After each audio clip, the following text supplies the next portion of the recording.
Hello everybody, and welcome back for some more Observerfella.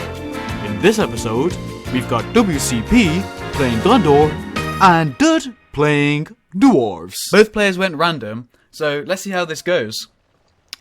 Let's see, what is he going to go for? Is he going to go for a barrack start? Is he going to do a fella style barrack start? Indeed he is. And Dud, on the other hand, he's gone for Iron Hills.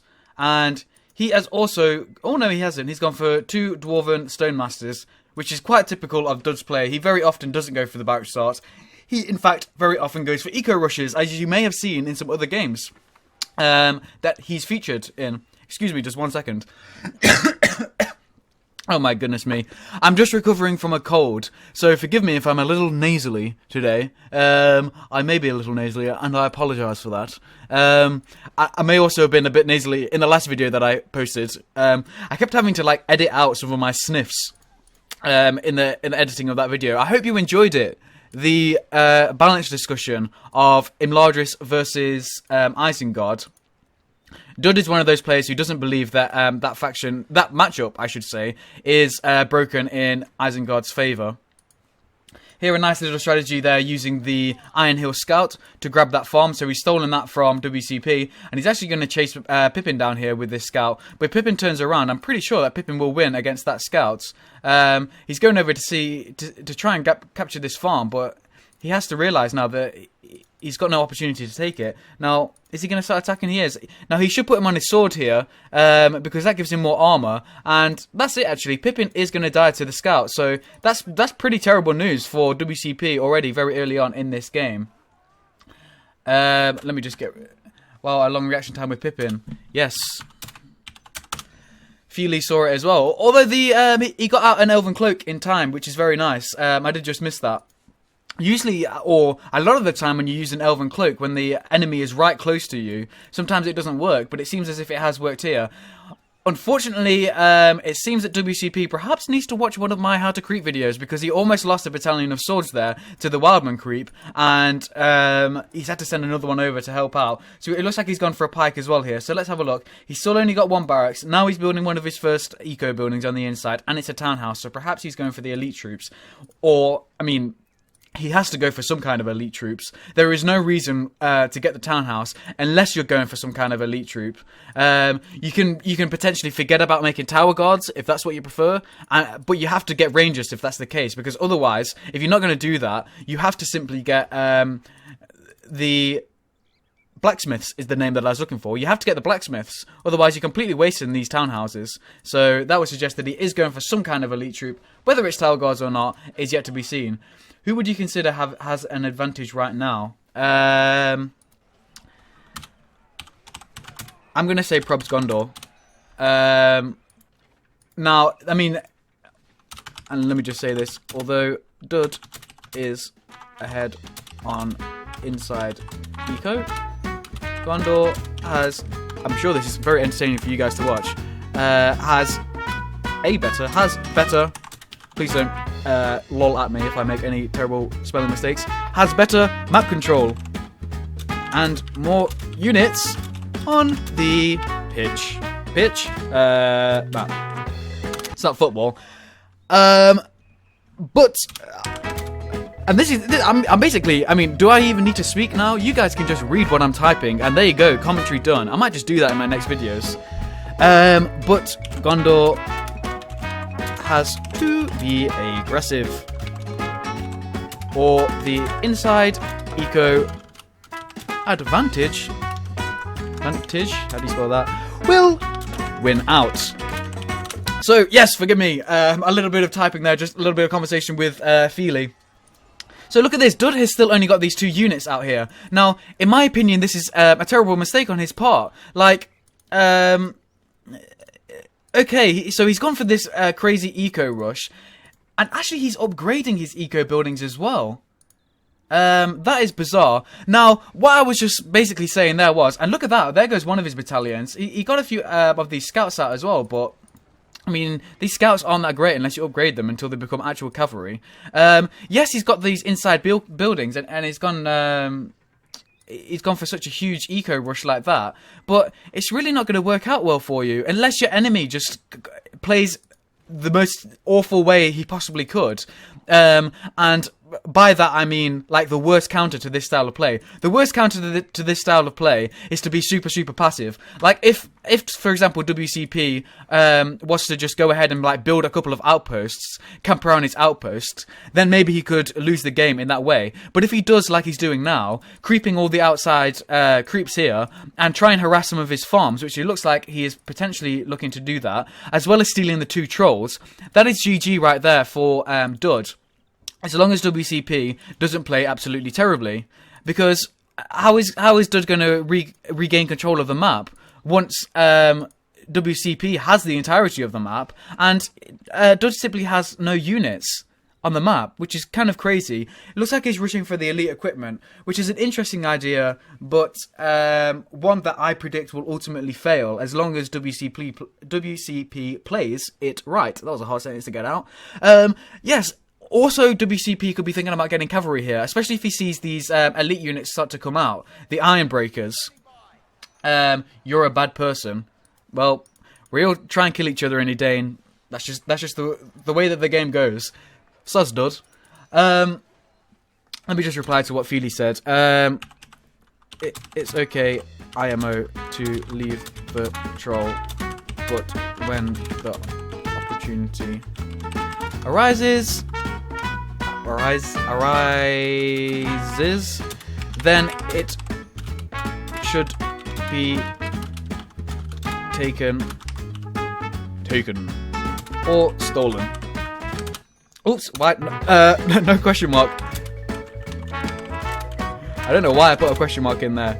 It's because I'm feeling under pressure from you guys, thinking, oh, I can't be bothered to watch him type all these things. Anyway, moving swiftly on. Look at the map control now. It's completely in favour of WCP. So yes, Dud has gone for this crazy eco start, and he's getting double resource production on all of his buildings. So that basically makes each of these farms worth double, as we see there, 48. It makes it double any other farm. But look at this now, 1, 2, 3, 4, 5, 6 on the inside. Dud, because he's dwarves, he doesn't get that many things, that many plots. So 1, 2, 3, 4, 5. But then the map is entirely WCP's. Like, there is nothing else for WC to get almost. Once he creeps here, and he creeps here. Okay, so there's quite a few creeps left, to be fair. But Dud is not challenging the map at all. He's just kind of... and why does he spam so many pikes? That is bizarre. I was saying that WCP should get cavalry because Dud has decided to go for these elite units, but then he's not even getting the elite units out, which is very bizarre. I don't know why. I don't know what his plan is. He's spent 750 resources on getting the elite unit unlock, which, okay, that's fair enough. It might work out for you. I've never seen it work, but you know, you could give it a go.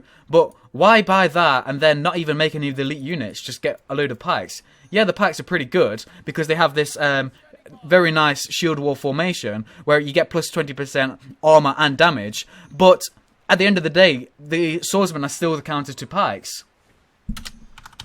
And Feely is agreeing with me here on that, even though you can't hear what I'm saying. Yes, I mean, the swords are still the counter to pikes. So, yes, you can gain plus 20% armor and damage, but it doesn't really matter. That's only going to help you versus cavalry. And also, in some ways, helping you keep your units alive. Keep your pikes alive, I should say. But really, the only reason why you'd want to keep your pikes alive is to defend against cavalry, not defend against swords.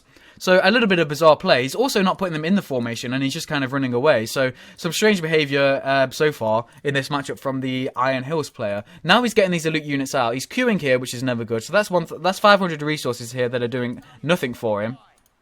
WCP now should really creep the troll, in my opinion.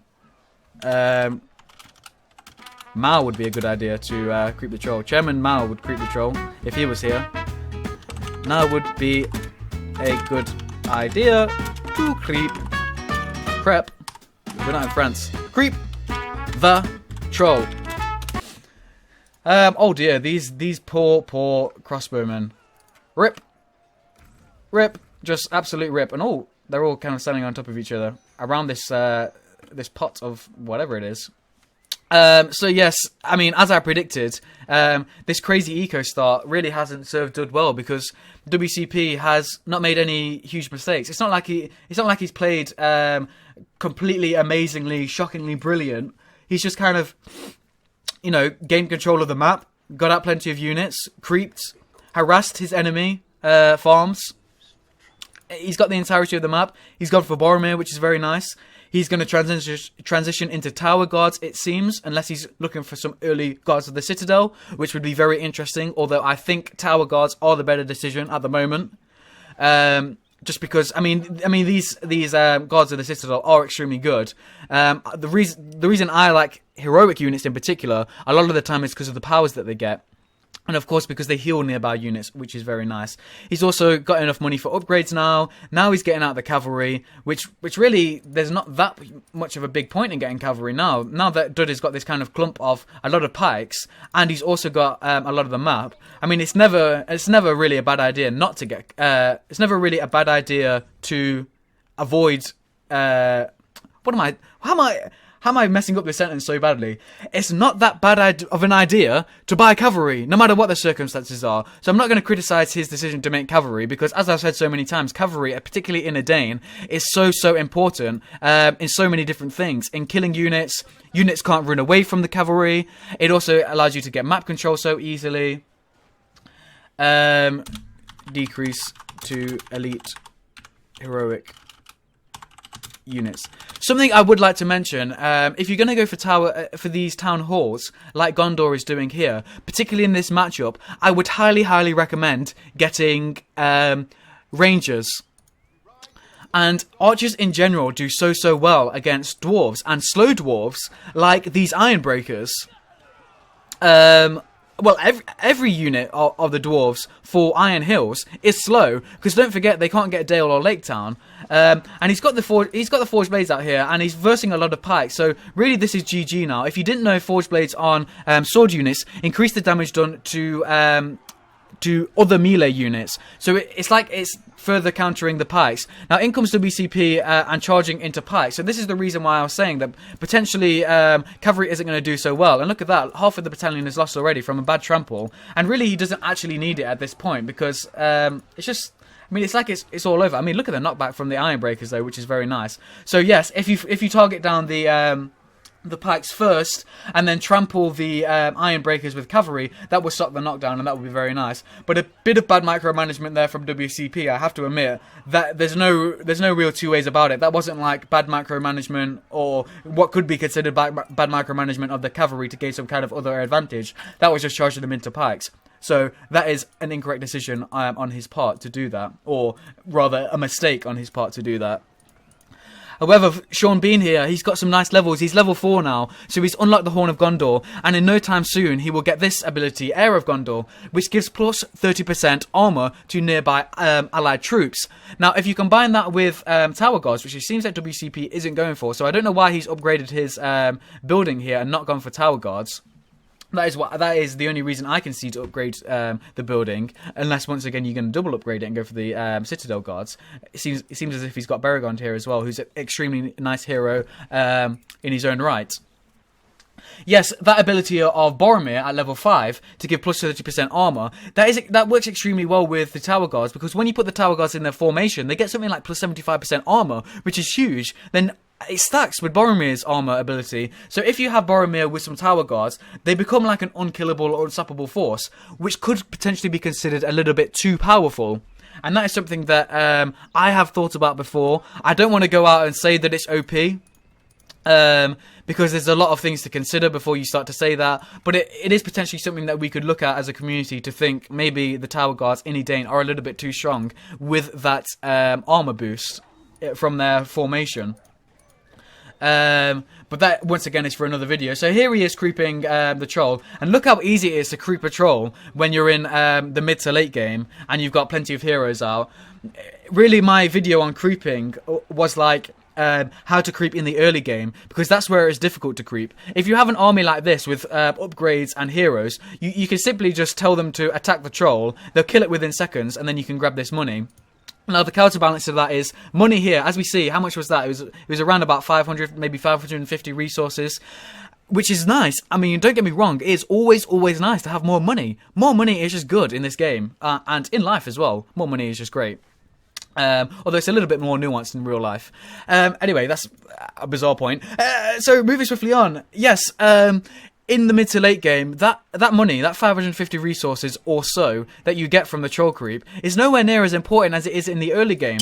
Because don't forget, in the early game, you have very weak to no economy. Whereas in the mid to late game, and you've got all these, the reason why it's so easy to creep the troll is because you've got heroes and you've got upgraded troops, and you've got all that because you've got such a strong economy. So 500 resources when your economy is booming is hardly anything, but 500 resources in the early game when you've got no economy is so huge. So that's why it's very important to creep well in the early game, and that was why my video focused a lot more on early game creeping. So here we are. There's the level 5. So now he's buffing all of his troops, and he also gets an armor boost to himself. And he gets some nice, cool, heavy armor as well. I mean, Boromir is such a cool character in general. And look at this, a bit of bad pike placement there from Dud, and the cavalry take that opportunity to charge in. It seems as if these Iron Breakers are on Forged Blade mode. They've been equipped with Forged Blade, and they're also on their pickaxe modes, which knocks back units. And it looks like Baragon is suffering quite a lot of damage, so he is a very good hero, but because he's mid-ranged, he only costs 1,100, I believe it is, resources. Oh my goodness me, this is terrible news here. He's got Bjorn out. And Bjorn does huge amounts of damage. He should use this ability, Power of the Wilderness, to gain plus 100% damage and 50% armor. If he uses that, and indeed he does, he can destroy heroes. He should have targeted Baragon there, because in one hit Baragon would have died to Bjorn there. Unfortunately, he decided to attack the tank hero Boromir. And then, as I said, one hit would have taken him down, and indeed it does. And look at this, Bjorn is such a great hero killer.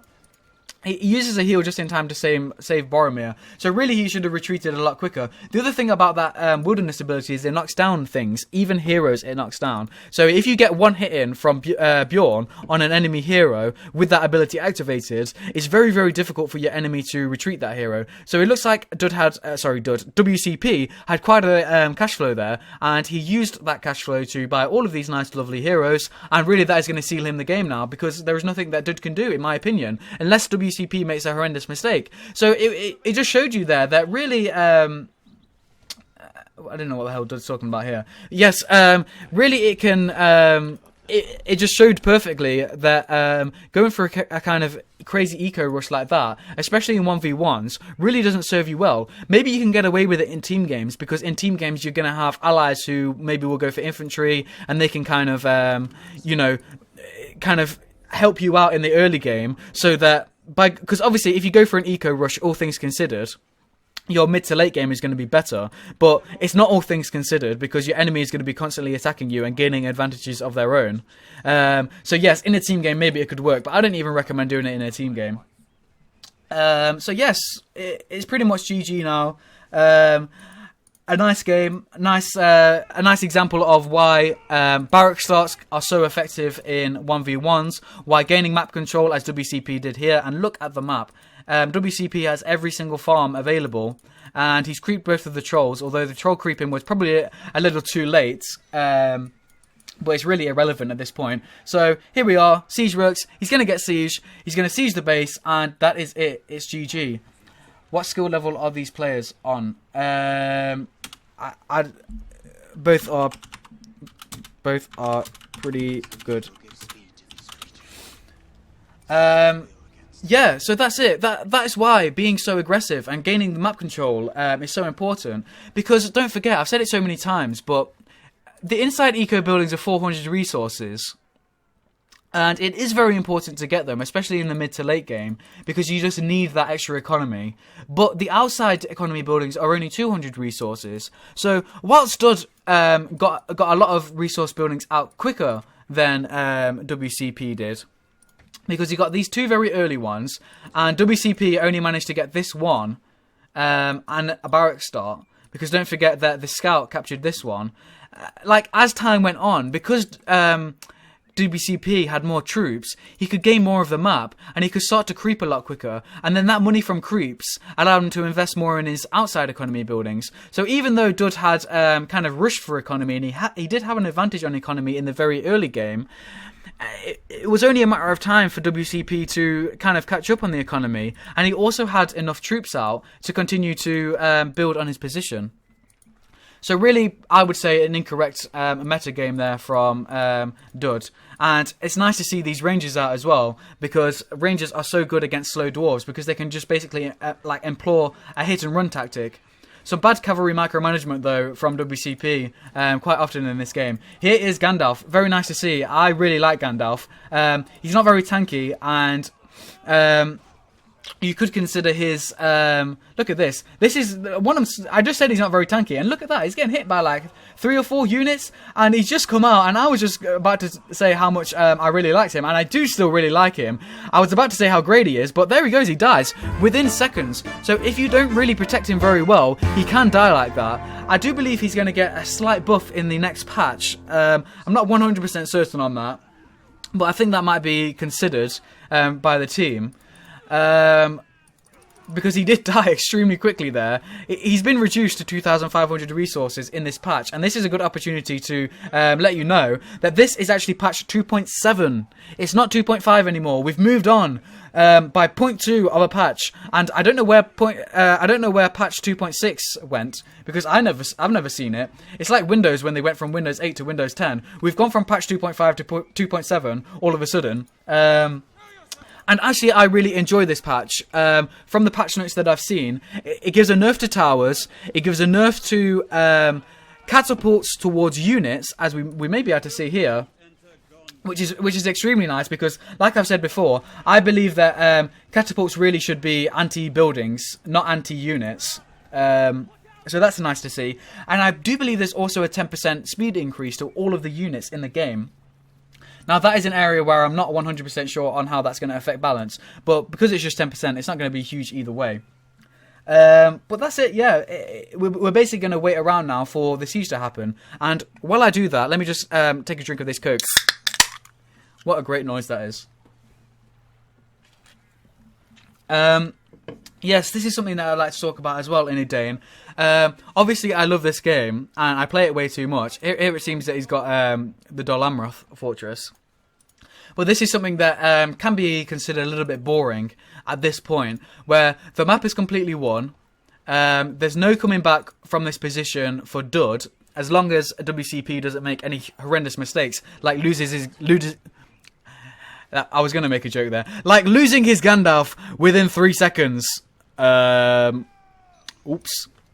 Yes. I mean, as long as he doesn't make any huge mistakes like that.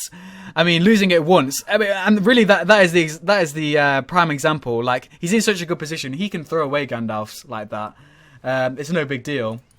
But yes, this is kind of like the boring stage of the game, where it's like I've won, and I know if I play well, there's no coming back from my enemy here in this position. But I've still got to destroy his fortress, and he's building like these catapults on the walls, and it means that I've got to just slowly wear it down. I've got to kill each catapult. He's going to build more catapults, because don't forget, his eco is reasonably strong, and the only thing that he needs to be spending his money on now is these annoying wall catapults.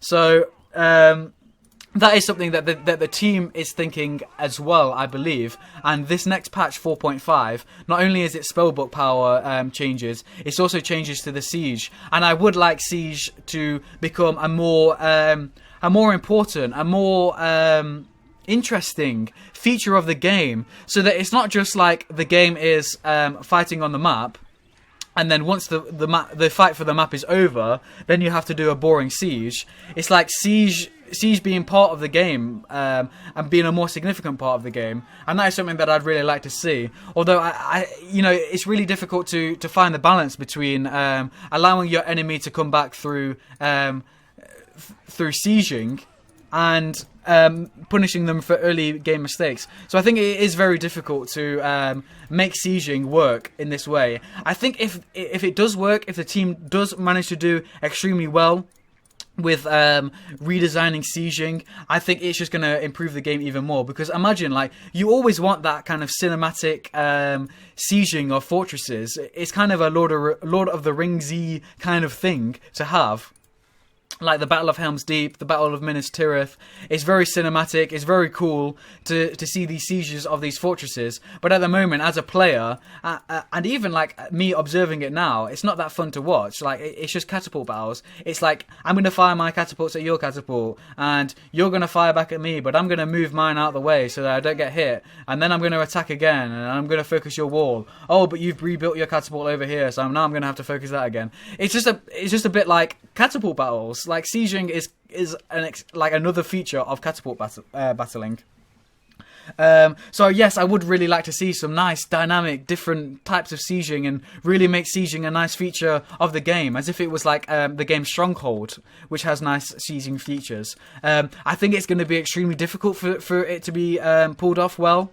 Maybe even impossible to be pulled off well.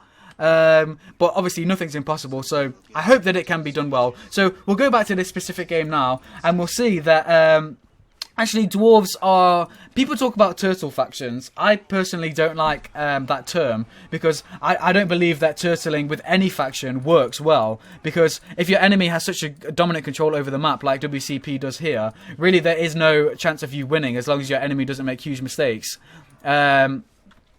So really, I don't think it's a good idea to turtle with any faction. Look at this Bjorn as well. Another feature of catapult battles is like the main aim for the defender is to focus your catapults with powers. And Denethor is another example of a very, very annoying catapult battle feature of the game at the moment. Like here is an example where, like, I would love... Maybe WCP should have just gone for a battering ram here.